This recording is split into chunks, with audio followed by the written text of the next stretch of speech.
దేశీయంగా తయారీ రంగానికి కొత్త ఊపునివ్వడమే లక్ష్యంగా కేంద్ర మంత్రివర్గం పలు కీలక నిర్ణయాలు తీసుకుంది. దేశంలోని 10 రాష్ట్రాల్లో 12 పారిశ్రామిక నగరాలను 28,602 కోట్ల రూపాయలతో అభివృద్ధి చేసేందుకు ఆమోదం తెలిపింది. ఇందులో ఆంధ్రప్రదేశ్లో 2, తెలంగాణలో 1 రానున్నాయి. ఆంధ్రప్రదేశ్లోని కొప్పర్తి, ఓర్వకల్లు, తెలంగాణలో జహీరాబాద్లో పారిశ్రామిక నగరాలను అభివృద్ధి చేయనుంది.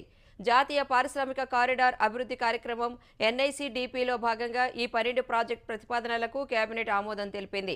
వీటి ద్వారా ఆర్థిక వృద్ధి రేటు పెరగడం సహా ప్రపంచ పోటీని తట్టుకునేలా అభివృద్ధి సాధించవచ్చని సమావేశం తర్వాత కేంద్ర మంత్రి అశ్విని వైష్ణవ్ చెప్పారు. 12 పారిశ్రామిక నగరాలను గ్రీన్ ఫీల్డ్ స్మార్ట్ నగరాలుగా అంతర్జాతీయ ప్రమాణాలతో అభివృద్ధి చేస్తామని వివరించారు. ఈ నగరాల ద్వారా ప్రత్యక్షంగా 10 లక్షల మందికి, పరోక్షంగా 30 లక్షల మందికి ఉద్యోగ ఉపాధి అవకాశాలు లభిస్తాయని చెప్పారు.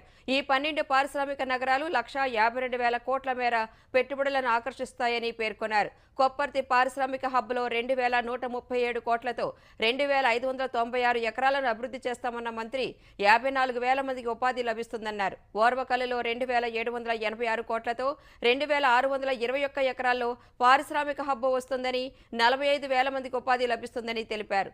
జహీరాబాద్లో 2,361 కోట్లతో 3,245 ఎకరాల్లో పారిశ్రామిక హబ్ అభివృద్ధి చేస్తామన్న మంత్రి 1,74,000 మందికి ఉపాధి లభిస్తుందని వివరించారు.